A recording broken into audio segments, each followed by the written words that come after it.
Amen. Good morning. Good to see everybody. Glad you're here today. Lord saw fit to make the rain stop just in time for us to have worship. Hope everybody's enjoying the summer. Man, there's a lot of folks traveling and vacationing and different things going on. Pray for everybody that's not here, that they'll get to be back with us soon and have safe travels where they're going. So much going on in our church family health-wise. Uh, do pray for one another. Pray for this week, Bible school. So much going on. Summer is always busy. So come to church, help out, enjoy the time. This summer, going through a series I'm just calling Summer Stories. The stories that made us. Those old stories, if you were a kid back when I was a kid, you saw them on green felt graph, flannel graph on Sunday morning. And today we come to probably one of the most beloved stories in the Bible, Daniel and the lion's den. Y'all never heard of that before? No. We've met the Sunday school version of Daniel, but I'm going to say, I don't know if we've ever really truly met this Daniel or not. The flannel graph version, yeah. The coloring book version, sure. Young Daniel, strong Daniel, brave Daniel, and he's always seems to be standing confidently by some lion that looks more like a sleepy house cat or something. But that's not the Daniel that's here. Like so many of these summer stories that we're going through, the adult version is a whole lot more powerful sometimes than the softened kids version. First off, I want us to just recognize and realize when Daniel walked into that lion's den, he's over 80 years old. How many, if you're willing to admit it this morning, are over 80? Okay. Your generation, your peer. I mean, y'all want to tackle a lion's den right quick, right? I don't either. I don't either. But his hair's gray, body's a little slower. Most of his friends are gone. The ones that we even heard of in the first part of Daniel, we don't know if they're even still alive or not. He's already survived so much. He's survived exile. He has survived King Nebuchadnezzar. He's survived Babylon. He's survived all the political corruption that went on. We call it maybe even regime changes he's gone through. It's over 80 years of just pressure. Well, 70 years because he was a teenager, but of just pressure. And he's still standing. But the greatest, one of the greatest anyway, if not the most dangerous trial of his life would be reappeared what we might think of at his finish line. Right at the end. And now, right here near the finish line for Daniel, the lions show up. Now, just that premise in itself tells a whole lot of us spiritual veterans something we already know. Right? Faithfulness doesn't exempt you from suffering, does it? Ever. No, you're going to suffer. Sometimes the biggest lions show up in the lives that are the longest to be obedient. Let's look at these verses right quick this morning. Tell you what, first off, Hebrews chapter 10, verse 36. It makes a good point. It says that you have need of patience, that after you have done the will of God, you might receive the promise. After you have served out the will of God, you will receive the promise. We tend to think some of the greatest battles of our lives will start when we're getting going, just in the beginning. But over and over and over again, y'all, the Bible shows us. Abraham went to Mount Moriah late in his life. Moses faced that rebellion amongst the Israelites late in his life. Peter was sent to be a martyr late. Daniel faces these lions late in life. Sometimes big line. Sometimes the biggest obstacles show up when we're right close to the end, and that's where we find Daniel. So try to come at this story thinking about that. The story of a Christian is not about starting well, it's about finishing well. So let's stand together. We'll read from chapter 6, book of Daniel. If you're able, we'll stand and read the text that we're going to look at this morning. Verse 1, it pleased Darius to set over the kingdom 120 princes, which should be over the whole kingdom. And over these 120, he appointed 3 presidents, of whom Daniel was the first. So Daniel was the leader of the leaders' leaders, that the princes might give accounts to them, and the king should have no damage. Daniel was preferred among the presidents and princes because of an excellent spirit was in him, and the king sought to set him over the whole realm. When the presidents and princes sought to find occasion against Daniel concerning the kingdom, but they could find none occasion nor fault, forasmuch as he was faithful, neither was there found any error or fault found in him. Then these men said, We shall not find any occasion against Daniel, except we find it against him concerning the law of his God. Then the presidents and princes assembled together to the king, and they said thus unto the king, King Darius, live forever. All the presidents of the kingdom, the governors, the princes, counselors, captains, have all consulted together to establish a royal statute and firm decree. Whosoever shall ask a petition of any god or man for 30 days, save of thee, O king, he shall be cast into the den of lions. Now, O king, establish this decree and sign the writing, that it may not be changed according to the law of the Medes and Persians, which altereth not. Wherefore the King Darius signed the writing and decree. Now when Daniel knew that the writing was signed, he went into his house, and his windows being opened in his chamber toward Jerusalem, he kneeled upon his knees 3 times a day, and prayed, and gave thanks before his God, as he did aforetime. Then these men assembled. They found Daniel praying and making supplication before his God. They came near, spake before the king concerning the king's decree. Hast thou not signed a decree that every man shall ask petition of God, that shall ask a petition of God or man within 30 days, save of thee, O king, shall be cast into the den of lions? The king had answered and said that this thing is true, according to the law of Medes and Persians, which altereth not. Then answered they before the king, that Daniel, which is of the children of the captivity of Judea, regardeth thee not, O king, nor the decree that thou hast signed, but maketh his petition 3 times a day. The king heard these words, was sore displeased with himself, and set his heart on Daniel to deliver him. And he labored till the going down of the sun to deliver him. And these men assembled unto the king, and said, O king, know, O king, that the law of the Medes and Persians is that no decree nor statute which the king establishes may be changed. And the king commanded, they brought Daniel, cast him into the den of lions. Now the king spake and said unto Daniel, Thy God, whom thou servest continually, he will deliver thee. And the stone was brought and laid upon the mouth of the den, and the king sealed it with his own signet, with the signet of his lords, that the purpose might not be changed concerning Daniel. Then the king went into his palace, passed the night fasting. Neither were instruments of music brought to him. His sleep went from him. The king arose very early in the morning, and went in haste to the den of lions. And when he came to the den, he cried with a lamentable voice unto Daniel. The king spake and said to Daniel, O Daniel, servant of the living God, is thy God, whom thou servest continually, able to deliver thee from the lions? And then said Daniel to the king, O king, live forever. My God hath sent his angel, and hath shut the lions' mouths, that they have not hurt me, for as much before him innocency was found in me, and also before thee, O king, I have done no hurt.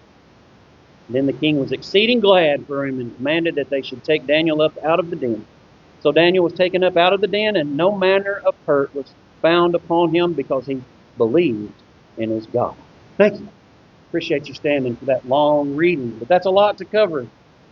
There's a lot of dens that we can fall into, and some dens I want to mention by name this morning from our text. The first thing we see is the den, I'm calling it the den of success. The den of success in the first 5 verses.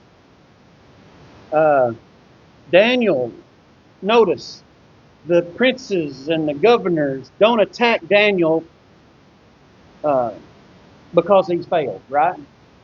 Because he's a sorry leader. They don't attack Daniel because he sinned. They attack him because he excels. Because he excels. Verse 3, an excellent spirit was on him. That's an interesting word. Daniel was not corrupt. He wasn't lazy. He wasn't dishonest. And that made him dangerous to the status quo. There was an excellent spirit with him. It wasn't that Daniel was mysterious.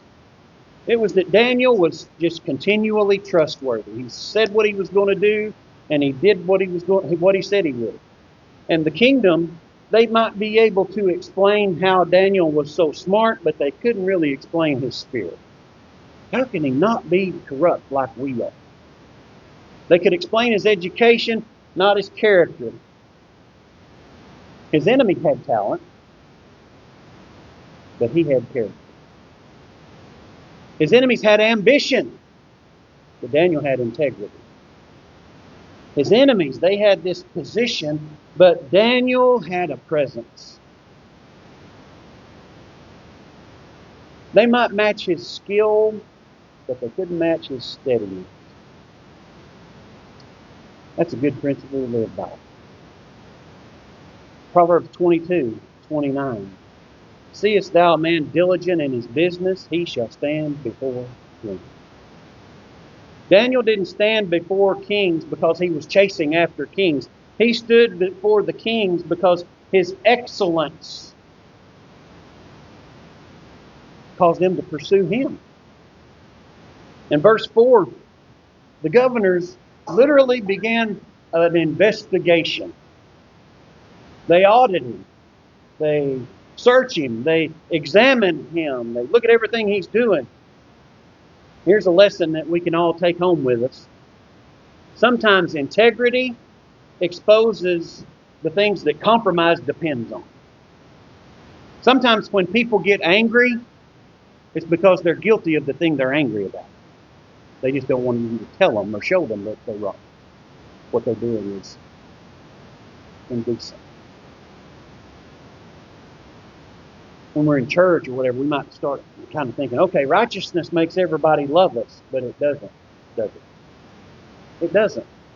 Righteousness, living out a righteous life, can convict people of their sin in their own life. Sometimes righteousness exposes darkness, and darkness resents being exposed.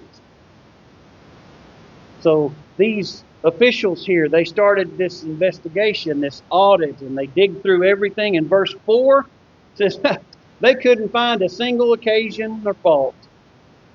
No faults. Think about that.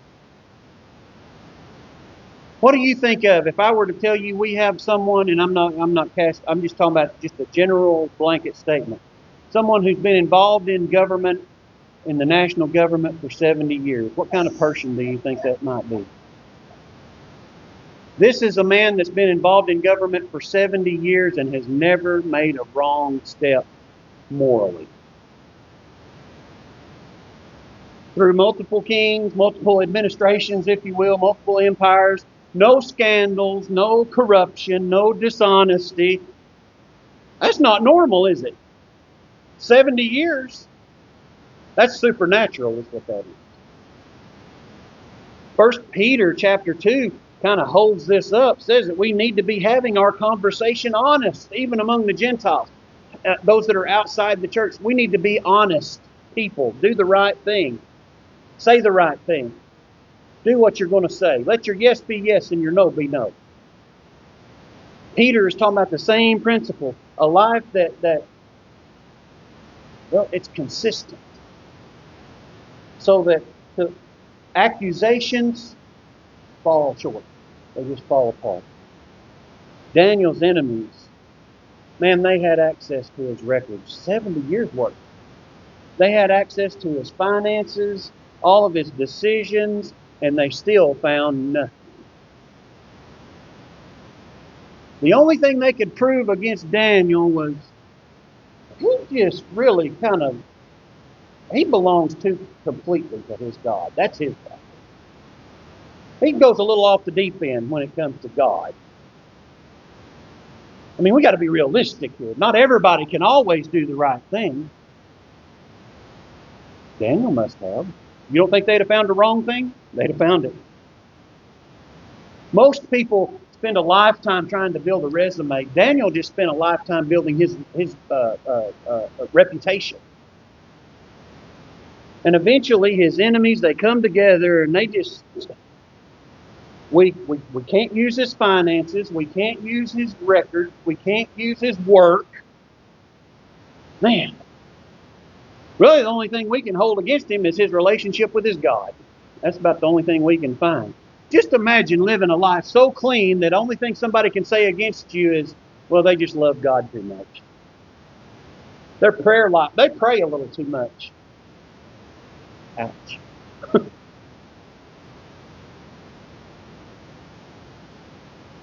The world tells us, if you do things right, well, everybody will appreciate you. But us veterans, spiritual veterans, we know that's not true. If you do things right, people are you're going to get stung. Sometimes when you're living with integrity and you're doing the right thing, sometimes that puts a target on your back. When you live a life where it's not, hey, do you think the Scripture, there might be a fine way to divide the Scripture so that it might allow me to do this? We look at that and say, you know what, I might find a way to do that might not be technical. But you know what, I'm just going to stay away from that because I don't want any kind of shadow. Excellence can create enemies. Faithfulness exposes compromise in other people. So don't assume opposition is coming against you. Don't assume that opposition is coming because you're outside of God's will. Sometimes opposition comes against you because you're doing exactly what God wants you to do. You're taking the stand. You can be successful spiritually, but you're still going to catch some flack in your life.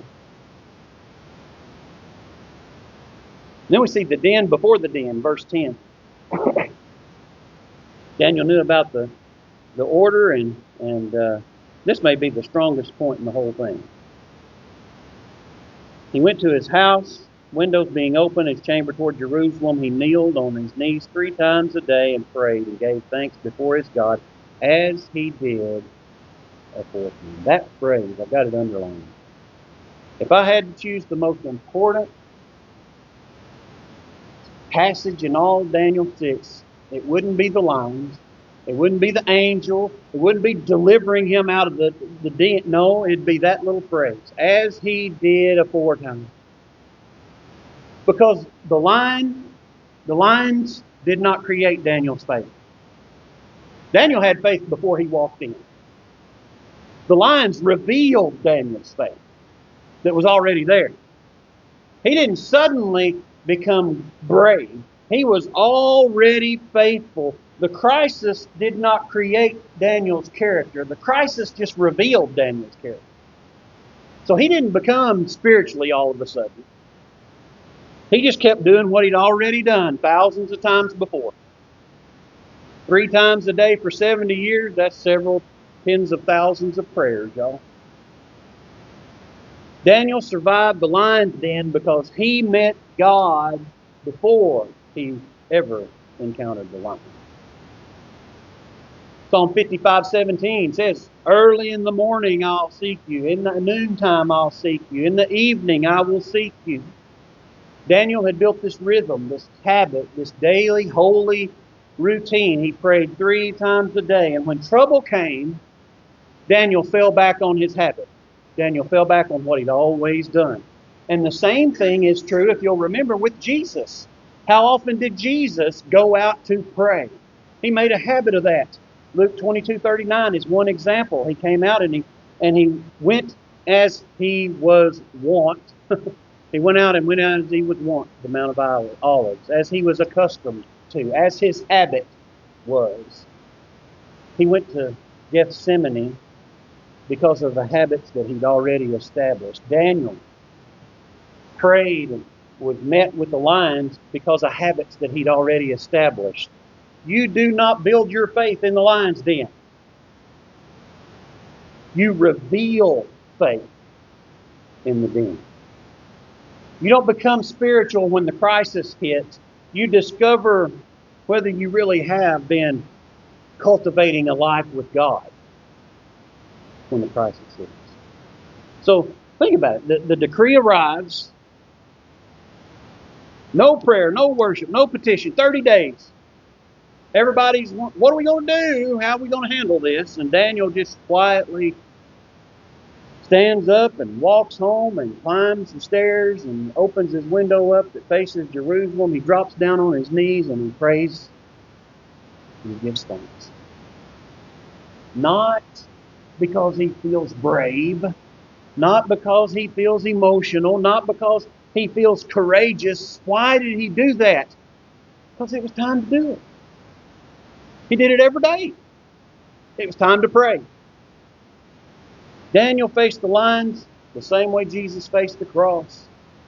They fell back on their habits they'd already established through prayer, supplication, giving thanks. Everybody wants Daniel's courage, right? I want to dare to be a Daniel, right? But nobody wants Daniel's routine. Nobody wants to put the work in. They want the results without the work. Everybody wants that lion's den faith, but nobody wants to have to pray 20,000 prayers beforehand, right?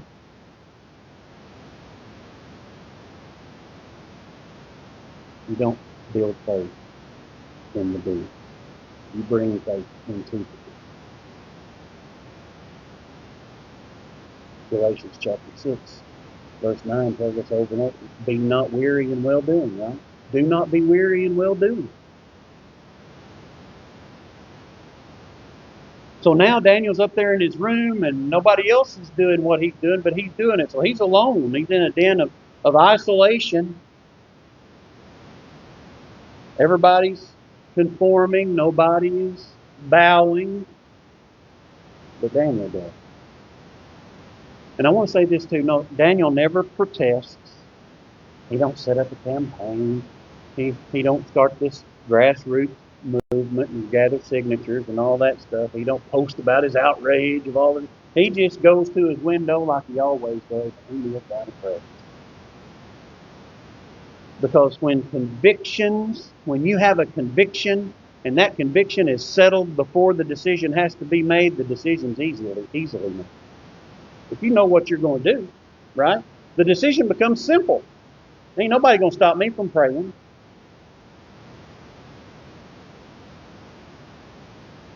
There comes a season in life sometimes where convictions might become expensive.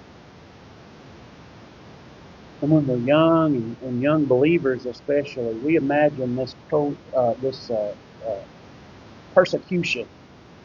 We imagine this dramatic coming against us and all that stuff. But you know, most persecution of Christians, while there are some awful things going on in the world, what we experience, and most of it's quieted. It looks like being passed over. Looks like being excluded, being misunderstood, even laughed at, marginalized. It's being made to feel like you're standing alone. That's what persecution looks like most of the time in America. Daniel knows what praying means. He knows.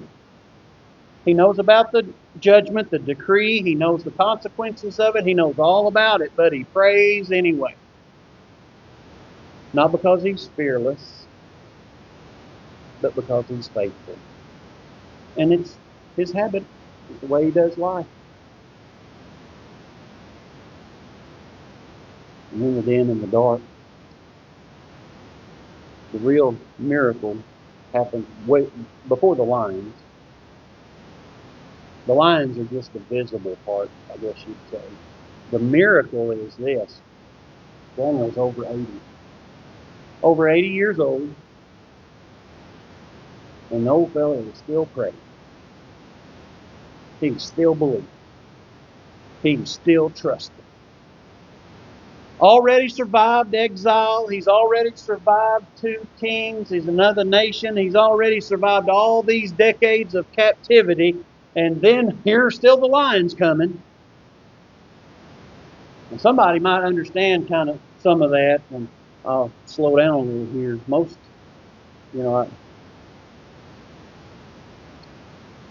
again, he's over 80.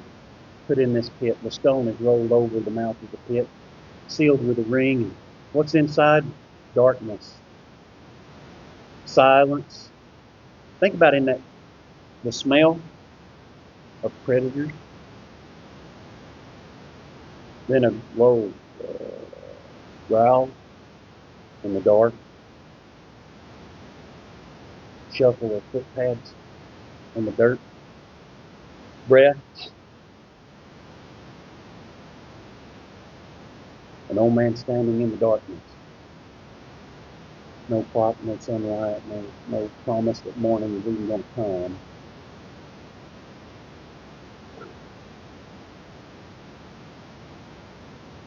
And God shut the lion's mouth. He didn't remove the lions. He shut their mouth. That's huge.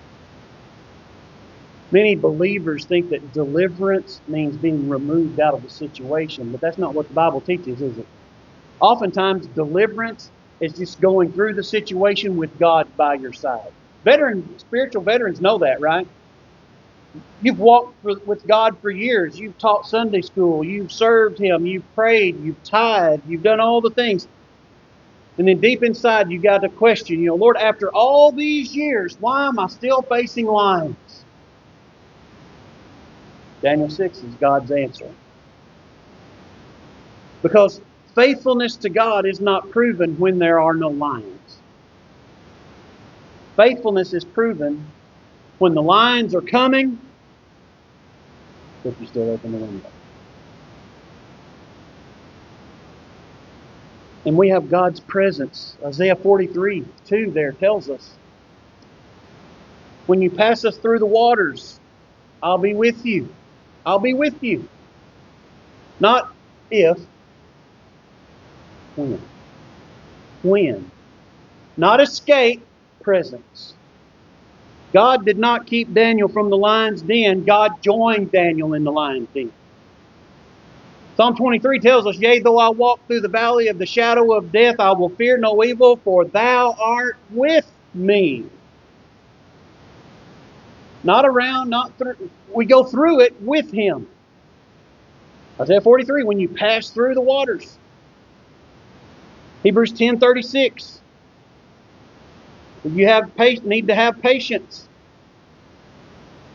that after you have done the will of God, you might receive the promise. That's Daniel 6 in a verse right there. Daniel had already done the will of God for 80 years.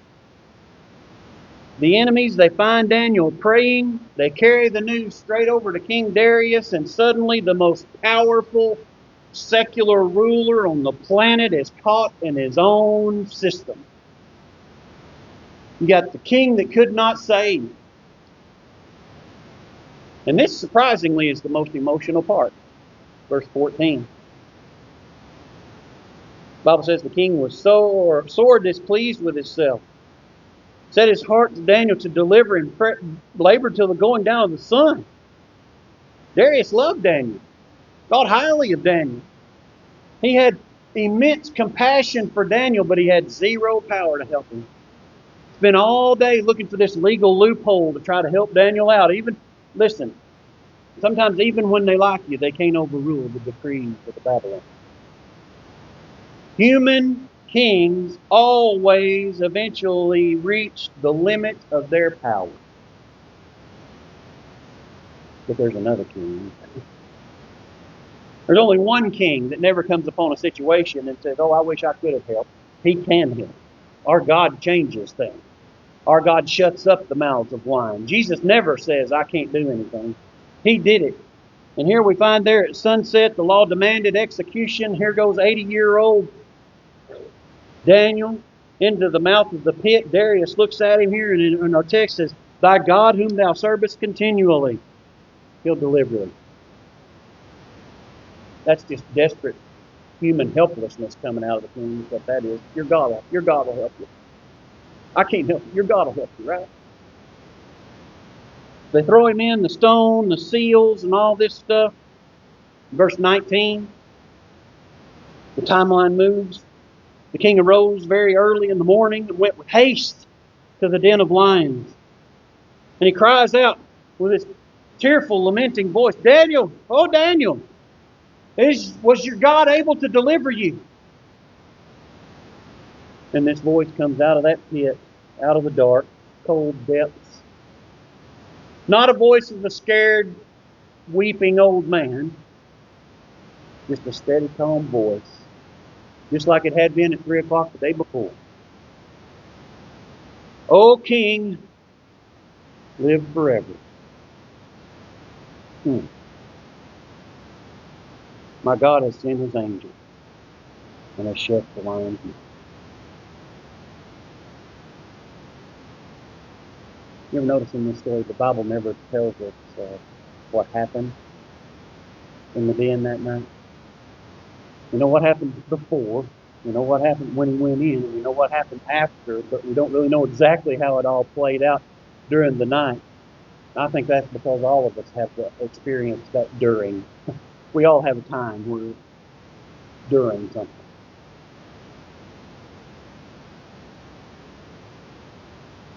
Psalm 34:7 tells us the angel of the Lord encamps around them that fear him and delivers them. I love that, the imagery there. God shut the mouths of the lions. He didn't pull the lions out, he just shut their mouths. They were in there with him. They were surrounding him. But before the lions surrounded Daniel, God surrounded the lions. The predators did not have the final say, God did. And I believe that's the greatest miracle. You know, the miracle is not that God shut the mouths of the lions. Daniel spent 70 years in Babylon, and they never shut him up.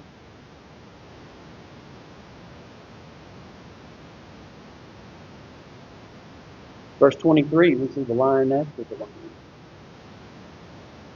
He was taken up out of the den. No manner of hurt was found upon him because he believed in his God. And that's usually where the kid's story flannel graph ends. The coloring book kind of gets closed there because children don't understand what we adults understand. You may come out of the den, but you do not come out of the den unchanged. You don't come out unchanged. Imagine Daniel climbing up out of the edge of that pit, and he gets out into the sunlight, 80-something years old, joints are aching. Dust from the den is still in his face and in his hair. And he stands up before the king, and everybody kind of steps back. I mean, he's probably smelled like lions. The miracle of deliverance did not erase the night Daniel went through. And he was completely unharmed. His clothes carried, just imagine the thick, pungent odors of those lions, that scent of those predators down there. But the miracle didn't wipe Daniel's memory away. He still remembered that darkness. He still remembered the growls and the purrs, maybe. I don't know what they were. And that's okay. There's one thing I know about serving the Lord. Scars, spiritual scars, are not evidence that God failed. Very often, most often, spiritual scars are evidence that God was there. Paul's thorn in the flesh. Jacob's limp. Jesus had scars after the resurrection, didn't he? God delivered them, God delivered him, but he didn't erase the memory. And some of y'all may be sitting in this sanctuary today and you may have survived a lion's den. What do you mean? You survived the oncology report. You survived the sudden funeral. The devastating betrayal, bankruptcy. But God delivered you, and you're here. You're still here. And you know what? Folks get close to you, you may still smell like lions. What do you mean? What I mean is you still carry the dark weight of that night that you had to go through. But I want you to hear something this morning. The presence of the lion's scent does not mean the absence of God. God was faithful. God saw you through. Sometimes the evidence of God delivering you is not that you come out of it untouched. It's that you're still standing at all. The world tells us that faith, that's for young people. But Daniel chapter 6 tells us that faith can grow and continue to grow without growing weak. The world wants to celebrate those who started well and kicked off well, but heaven celebrates those that finish well. And I believe the greatest testimony that any believer can have on this planet is to be able to stand up one day and say, after all these years, I still pray. I still trust. I still believe. And if tomorrow comes, I'll meet that day the same as I've met every other day, on my knees before my God.